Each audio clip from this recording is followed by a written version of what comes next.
Dans cette deuxième vidéo sur le thème « La religion est-elle source d'intolérance et de conflit ?», nous allons nous poser la question « Mais que faire avec la religion ?»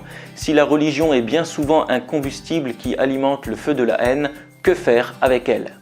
Alors d'abord, on serait tenté de glisser vers l'athéisme. L'athéisme, donc cette position qui dit qu'il n'y a pas de Dieu, donc pas de religion. Mais le problème, c'est que l'athéisme ne résout pas les conflits. Nous pouvons voir dans les sociétés communistes, soit soviétiques, soit cambodgiennes, soit chinoises, qui étaient basées sur des idéologies athées, que cela n'a pas empêché les nombreuses intolérances, les nombreux conflits et les nombreuses violences envers leur propre peuple. Alors on pourrait glisser aussi vers l'agnosticisme. L'agnosticisme existe en deux positions. Dans sa position forte, il dit qu'il est impossible de savoir si Dieu existe. Mais si Dieu existe, comment peut-on être sûr qu'il ne veut pas se révéler? Cela dépasse un petit peu notre compréhension. Dans sa version la plus faible, l'agnostique va dire « je ne me prononce pas ». Mais l'existence de Dieu est la question la plus fondamentale de la vie.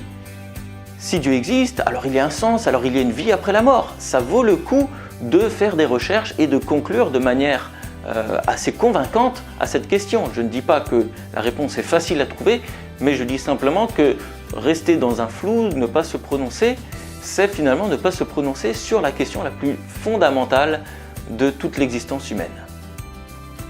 Alors on pourrait aussi glisser vers le relativisme en disant toutes les religions ont la vérité. Mais si toutes les religions ont la vérité, est-ce que lorsque la mort vient, l'un ressuscite, l'autre se réincarne, l'autre disparaît et l'autre arrive dans un lieu de compensation de toutes ces frustrations terrestres? Cela n'est pas cohérent.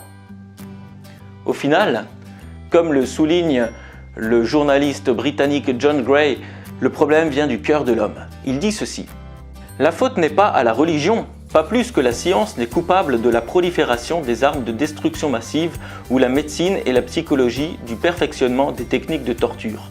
La faute est dans l'intraitable animal humain. » Le cœur de l'homme, en effet, est dur. Le cœur de l'homme est rempli d'intolérance.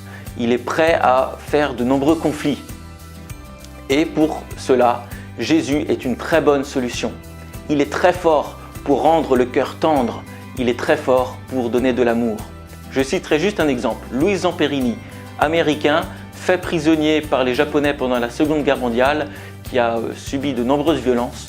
Après la guerre, il se tourne vers Jésus-Christ et il décide même de retourner au Japon pour dire à ses tortionnaires qu'il les pardonnait.